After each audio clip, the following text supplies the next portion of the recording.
Nelson, and welcome you to the next in our quote-unquote second Sunday series, which is a time when we basically tell our stories. So, I thought I had done something really special when I rode in the Alaska AIDS vaccine ride back in 2001 on my bike at age 57, 500 miles. However, in the year 2005, I met Betsy McConnell, who at age 70 was getting ready to do a much bigger ride, and she will tell you more about that, among other things. Here at Sage Singers, we have members of our wonderful growing little community, ages I would say 50s, 60s, 70s, and 80s. And today, we honor Betsy as our elderest elder.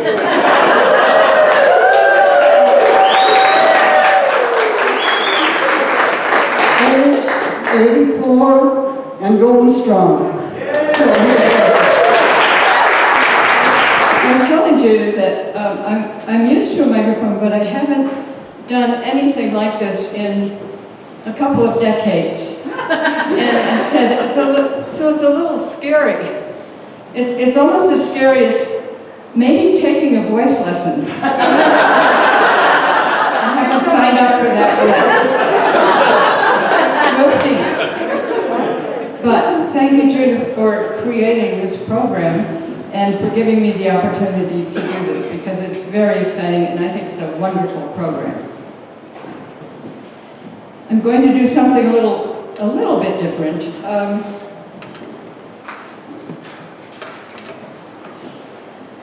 Instead of telling my story, I'm going to read most of it because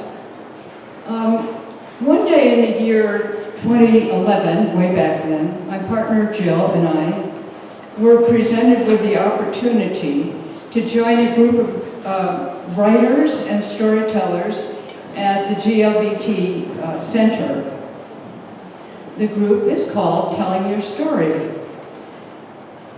We would be the only women in this group of 15 to 20 storytellers, and they were all men. But I said, oh, fine, good. I like men. But I asked myself, a writing group? Creating a piece of writing every week? That sounds like work. Do I really want to do that? I'm retired. That was 9 years ago. Now I'm still cranking out the words to share every week. I found that there's tremendous value in documenting my life, the lives of others who I've had relationship with, my thoughts, my feelings, and the experiences I've had, that I've had in the past, and I'm having now. So, in other words, documenting who I am has been a very valuable experience. So for this afternoon's program, I've selected actually it's 5 stories to read. Believe me, it was not easy to select 5 stories from the 450 to 500 stories that I have written over the past 9 years. I've chosen pieces that say something about who I am and ones that best express those experiences and feelings that I hope you all can relate to as well. Each week's story is based on an assigned topic at the center. So the topic is that we are assigned is, or something related to it, becomes the title or the subject of the story or essay. Now, my first story, as well as some of the others, I have had to drastically condense and edit in the interest of time to suit this occasion today. I wrote it in 2012, and it's about the thoughts and feelings related to growing up in the 40s and 50s. Our topic for that day, and the title of this piece, is the wisdom of GLBT identity. A wise person is a person who has both knowledge and experience and the ability to apply those qualities in daily life. Lacking the experience ingredient is likely the reason I did not come out until I was nearly 50 years old. As I was growing up, and as a young adult, I knew in the deepest recesses of my mind that to identify as homosexual was unacceptable for me. That is, identifying as homosexual was not an option. By the way, the word lesbian in the 1950s did not exist in my vocabulary. I avoided looking inside to figure out who I was or even what my true inclinations were. I wanted to follow the rules and be accepted by friends and family. Is this why we're called the silent generation? I simply dismissed any feelings I had that did not conform with whatever a heterosexual girl, young woman, was supposed to be feeling. I dismissed my feelings and convinced myself they would change. This was the behavior I chose in the early decades of my life. It was years later that it became clear to me that to be homosexual is not in the realm of choices one makes. To live or not to live the lifestyle is the choice. And I had made mine. After I graduated from college, I married a man I had dated since my freshman year. We had 3 children and maintained our marriage for over 25 years. As I grew older, I learned from experience that to deny my true nature, to not acknowledge my true identity, can be debilitating and depressing, even lead to a myriad of health problems. By midlife, I had the knowledge and the experience to know that to remain in that state of denial of myself would be devastating to my well-being. The wisdom of identifying as lesbian became abundantly clear. Believe me, acceptance of LGBT persons in my world, 60 years ago was unknown. One reason for the great strides, though, that have been made, as you all know, toward this acceptance today is that many LGBT people have had the courage and the wisdom to not pretend and to choose to come out of the closet and live out their true identity publicly and without apology or shame. This attitude has not come easily for many, and for some, such as myself, the acceptance of our own identity has come later in life. But then, unlike our sexual... Come on, Betsy, huh? That's my timer. Hope it still works. But then, unlike our sexual orientation, and for some, such as myself, the acceptance of our own identity has come later in life. But then, unlike our sexual orientation, we are not born with knowledge, and we are not born with experience. Wisdom must be acquired over time. Is that not what makes wisdom so valuable? My next story is about coming out. As you can imagine, coming out is the subject of many, many stories that we have all written for this storytelling group.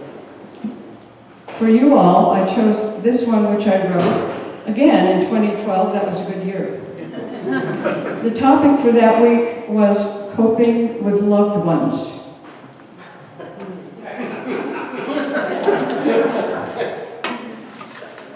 I often wonder if there's any significance to the fact that I came out soon after my father's death in the late 1970s. Was I waiting until both my parents were gone? My mother died in 1957, the year I graduated from college. Coming out then was unthinkable. I wasn't even out to myself, trying ever so hard to be straight and pretending rather successfully. I even had myself convinced, at least at some level, that maybe I was straight. My father lived until the late 70s, so in 1980, when I started coming out, I had no fear of rejection from either my mother or my father. Sad when you think about it. They, my parents, never knew who I really was. Had they both been alive when I came out, I don't think my parents would have rejected me. After all, I was their child, but not a child. I was in my 40s, almost 50 years old. I think they would have gathered the information they needed to understand, and ultimately, they most certainly would have come around. I timed my coming out to my sister so that she would not be able to say a word after I made the shocking disclosure. We had been together in Denver for a few days, and the time came for her to go home. We are at the airport, at the gate. This is before the high security days, so I was at the gate too. Her plane is boarding. Last call for Flight 63 Birmingham, blared the public address speaker. We hugged. Oh, I do have something important to tell you. As she's about to enter the jetway. I'm gay. Let's talk soon. Goodbye. I'm thinking, maybe she didn't even hear me above all the noise. As I write this, I realize where the problem was in these situations. Not with the loved ones themselves, not even with the threat that they might reject me or overreact. Rather, with my feelings of acceptance of myself, me and my willingness to risk and cope with my fears of rejection, my fear of threats of reprisal, my fear that I would be an outcast from the family. Call it insecurity. However, when you care about your loved ones, the fears are very real and can be very powerful indeed. I did cope with these feelings for quite a long time before I was able to accept emotionally that I had done nothing wrong, and I had simply to acknowledge who I am and that I love and care about myself enough to honor my need to live honestly and freely without guilt or shame, and to be free to make the choices that would make me a complete person. Once I started dealing effectively with my own feelings of doubt and self-deprecation, the problem of coping with others disappeared. I have yet to come across any family member who rejects me because of my sexual orientation. Moreover, if that ever happens, I know I do not have to cope with them. They will have to cope with me. The next two pieces I've chosen to read for you are about my passions. My first and foremost passion is my family. My wife Jill and I have been together now 33 years. Forget when I wrote this. We have some interests in common. Not all, but mostly our common values and attitudes are what brought us together and keep us together, as well, of course, as loving each other. I have 2 daughters and a son and some grandchildren and great-grandchildren. My relationship with my children is a blessing and one of the greatest gifts of my life. My other current passions, along with singing with you all, mostly include sports, namely tennis, cycling, and skiing. I'm not sure about the skiing. I'm about to hang up my skis, but I'm going to try it again this year. I want to share two stories, one about my experiences with tennis, and then one about cycling. I would love to include some stories about skiing, especially later in life, my volunteer work. I did teach skiing to disabled at the National Sports Center for Disabled for 16 years. I did that. But there's not enough time for all of that. So on with the tennis story. The topic for this tennis story, the topic that week that we were assigned was 3 little words. Well, what immediately came to my mind was game, set, match. And this was also in 2012. It was a good year. I started out in the sport of tennis later in life. I discovered that it took very little time away from my 3 young children to play a couple of sets. Not a great deal of expensive equipment, and there were plenty of courts around town, the closest to my home here in Denver being at the time in City Park. This, as well as the fact that I loved it. I started out taking lessons at City Park courts from an old man named Mr. Harper. He could hardly move, but he knew the right concepts and how to teach them, and I grew to respect his teaching greatly. Through the 1970s and into the 90s, I played many tournaments and leagues, as well as for no particular reason at all. I think I have a few dust-covered trophies in the cabinet somewhere to remind me of the competitions. The greatest benefit of playing tennis has been the many friends I've made. When I retired in 1998, I decided to get serious about my game and joined the Denver Tennis Club. This is a club for tennis lovers. No swimming, no indoor facilities except locker rooms and sign-in desk and director's offices and a place to sit and relax. There's no bar at this club, just a Coke machine. The focus is on the 12 outdoor courts located in the heart of Denver, where it has been since 1928. Many wonderful things have happened due to my passion for playing tennis. Perhaps the best of these was my participation in the 1990 and 1994 Gay Games. The best tennis experience for me was in Gay Games 3 in 1990. Many athletes in just about every sport, along with various GLBT choruses, maybe some of you, descended on the city of Vancouver, British Columbia, that summer of 1990. Much preparation and practice went into sending about 300 LGBT athletes from Colorado to this Gay Games and Cultural Festival 3.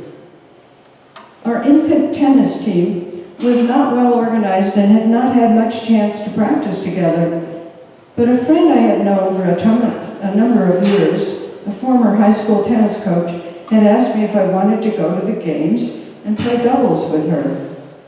Of course, I jumped at the invitation. Mind you, one does not have to qualify.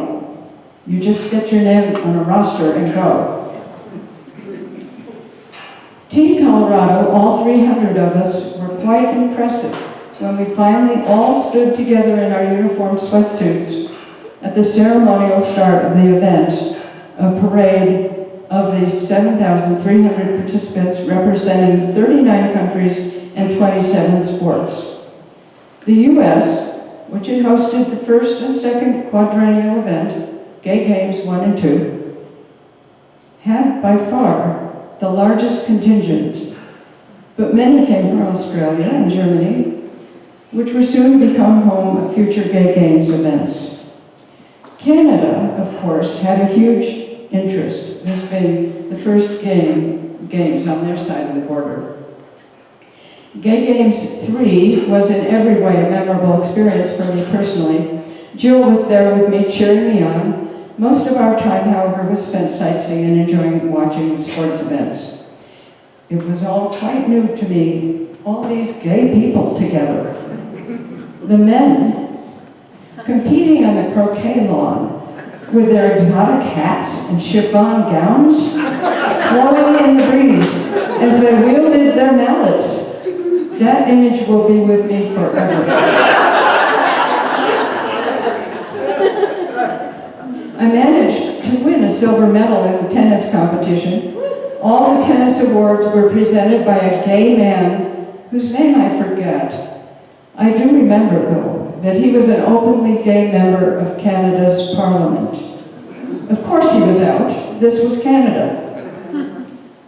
4 years later, I would participate in Gay Games 4 in New York. I was able to share this experience with my daughter, Lynn, who lived not far from New York City in New Haven, Connecticut. This is when my lesbian daughter came out to me. When I told her I was coming to New York to play tennis in the Gay Games, she replied, "Great, Mom, let's go together. I'm going to participate in the games too. I'm playing on the Connecticut women's soccer team." Yes, that was her coming out to me. We did enjoy, I knew it anyway. We did enjoy that time together and watched each other in our respective competitions and cheered each other on. The New York event drew 12,500 participants from 40 countries. It was definitely a proud and memorable moment for me when I found myself marching with my daughter in a parade of 12,000 LGBT athletes through Yankee Stadium to the cheers of tens of thousands of supporters and spectators. Now, it just happened that Colorado and Connecticut were together because one's in alphabetically. That's how I got to march with her. I have not attended another Gay Games since 1994, but the event continues in various parts of the world and has forever etched its name in the annals of sporting events. I'm still playing tennis 20 years after the New York Gay Games. No tournaments, just an old ladies' league called Super Seniors, and with friends 2 or 3 times a week at the Denver Tennis Club. Let me tell you about the friends I play tennis with each week. We've gotten to know each other very well. That's what happens when you play tennis together as often as we do, and when you compete together on a team. As far as I know, I'm the only gay member of our 400 or so member club. If there are other gay members, I do not know them, or they are very closeted. I'm totally out to all. My tennis buddies all know of my sexual orientation. They know my partner's spouse and adore her. They are completely supportive of me. I often refer to my female spouse and our everyday life in the same way they refer to their husbands or male partners. And no one takes notice. When my partner and I came home from California in 2013 with the news we had gotten married, my tennis team had a champagne party for us. I do believe they were more excited than we were about our wedding. We had already been together 30 years. I know that many of these women knew nothing except the standard myths about GLBT people. And so I feel that our association is important in that they can count me, a lesbian, among their good friends. And guess what? They find I'm not so different and just as normal as they are. They often go out of their way to show their support of gay rights issues. Although our affiliation is focused on the game of tennis, and the binding agent of our relationship is our love of the game and the sport, if I did not feel free to be open and to be myself around them, believe me, I would have no association with these women. As it is, though, we are good buddies, and I am so grateful for the connection we have. As for tennis, I suppose the day will come when I can no longer hit that ever so satisfying backhand down the line winner, but I'm not planning on that happening anytime soon. As far as I'm concerned, I will keep getting better until I can no longer hear those three little words. Game, set, match.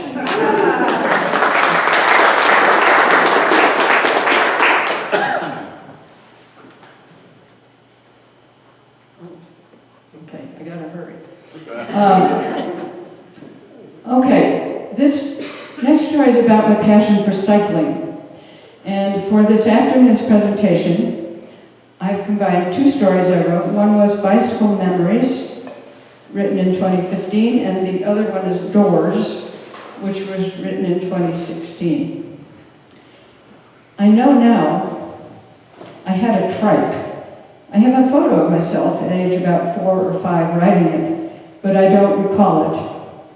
The first bicycle I can remember that was mine was a blue, probably Schwinn, with big old fat tires.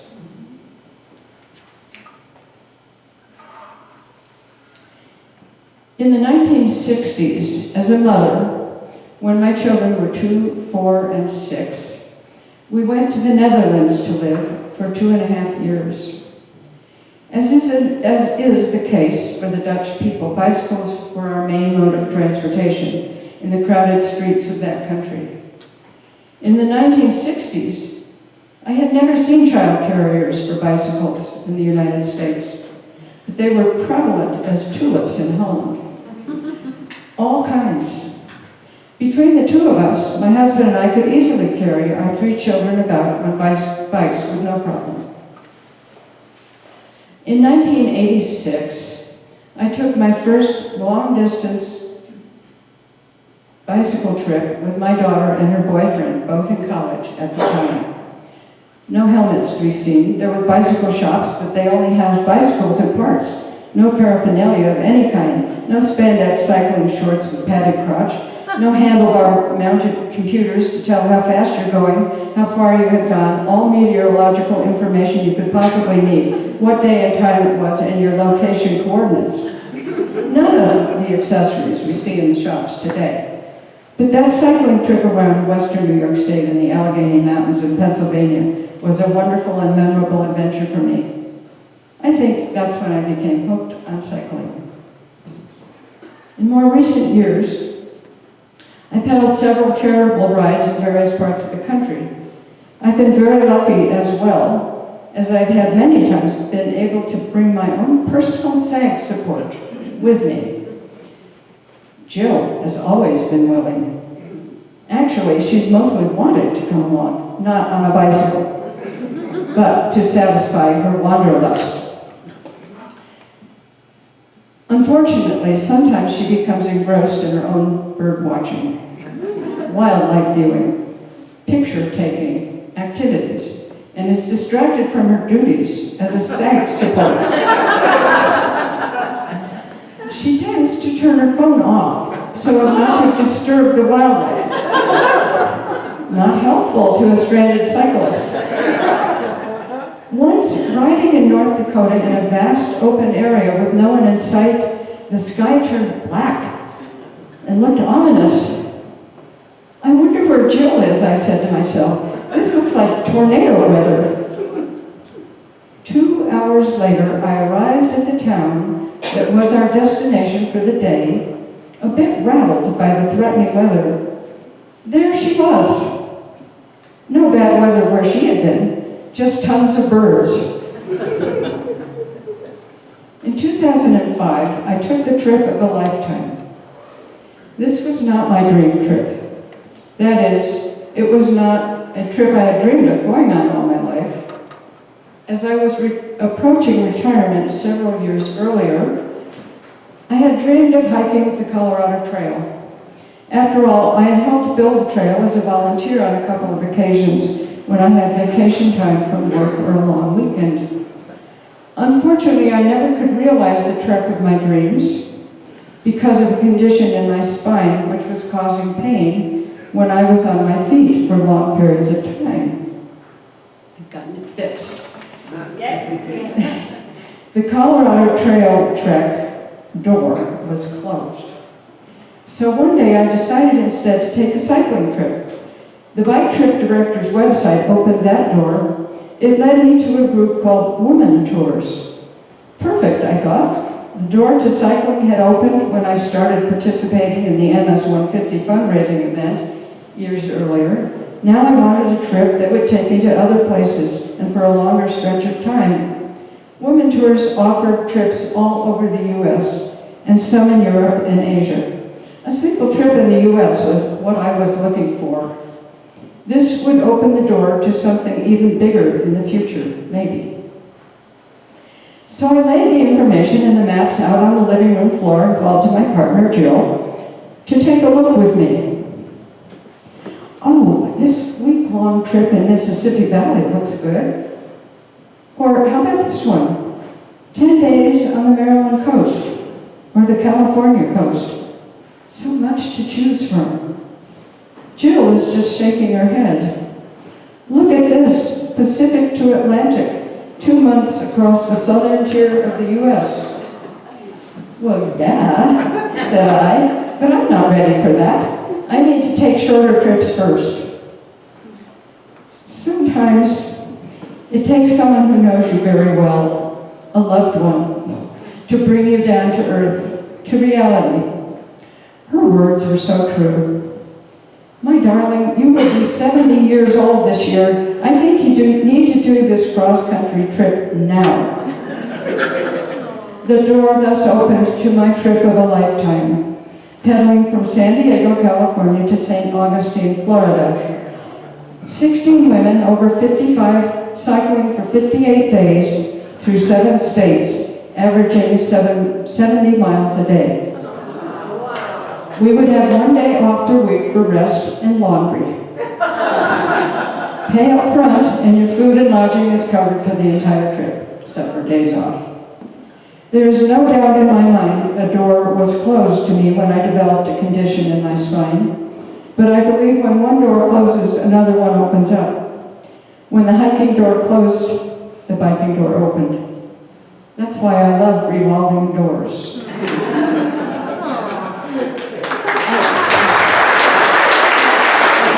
And I know some of you have expressed interest in this trip, and I could see some of you doing this trip too.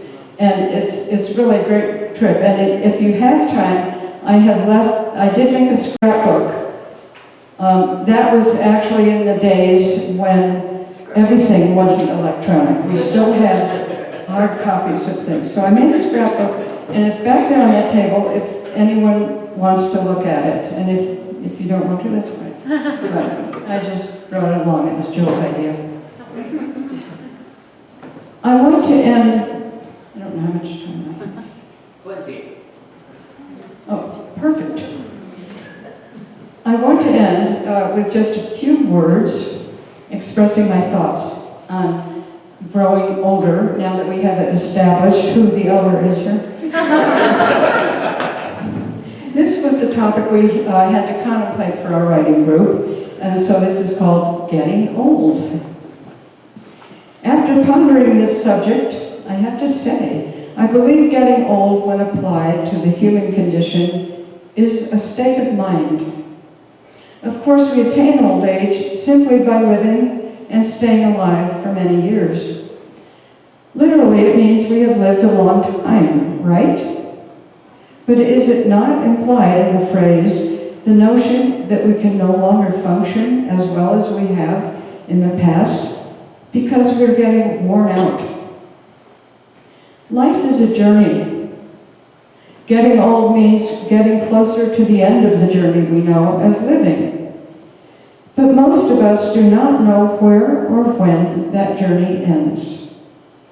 If I were on a journey around the world and I did not know where or when the journey was to end, would I not want to continue to experience every day to its fullest?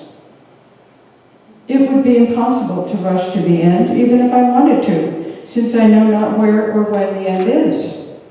And so until I have arrived at my final destination or can see it clearly, I will try my best to live every day to its fullest. When you're older, or even just older, everything you own is old as well, it seems. Your clothes, your furniture, your electronic devices. The fact that my music library is made up of cassette tapes, yes, and some of those compact discs that were the latest thing not that long ago, and some vintage 78 records. This fact makes me outdated, no question about it. It's not all bad, though. Just this morning, I see that fanny packs are coming back into style. They say coming into style, I say coming back. Of course, I never threw any of mine away. I'm already up to date without even going online or to the store.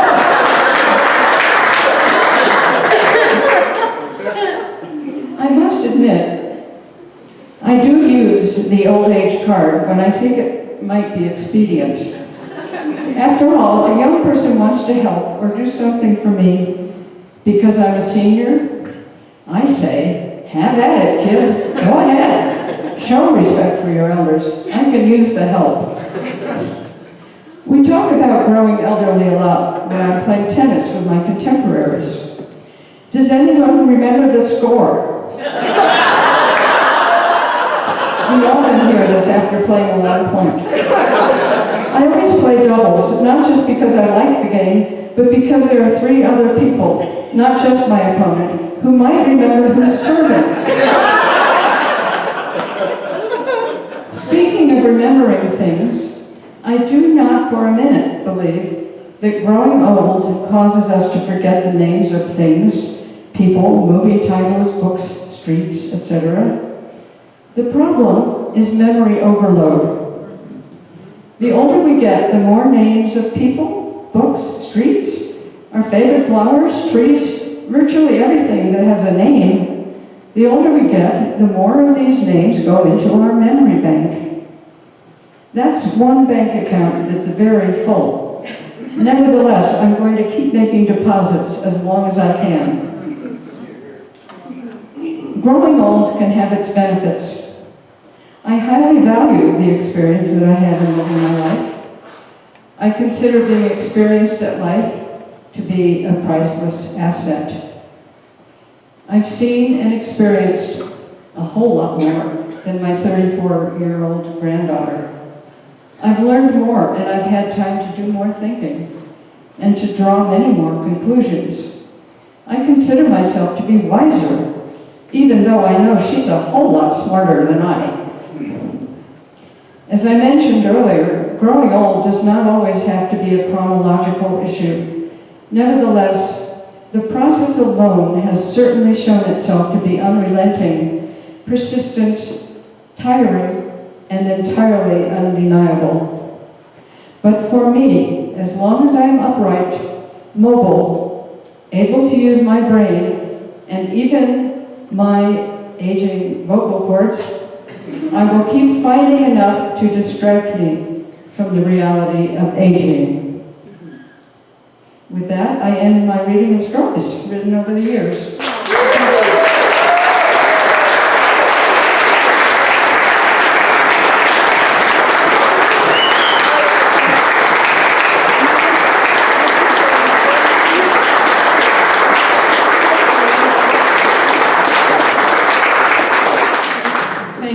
Thank you, everybody. You're a wonderful, I love you all. You're a wonderful group of people. I just love this group. You're so supportive and kind and loving and cheerful and fun to be with. So, thank you very much. Are there questions? Betsy, Jan and I were at the '94 gay games. Anybody else in here? New York?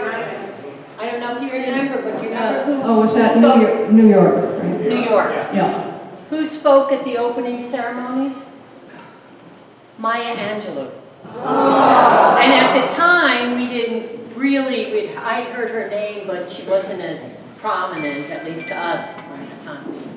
But anyway, it's cool. No, I wouldn't have remembered that. I know, I just barely. Was probably Any other questions focused on something else. for Betsy? You know, you can tell kind of who a person is by their face a lot of times. If somebody's looking grumpy or, you know, not nice or whatever. But Betsy has a beautiful face. She's always smiling. And she's just somebody you want to come up and talk to. And I've been after her for years. Don't listen, Jan. To be my new partner.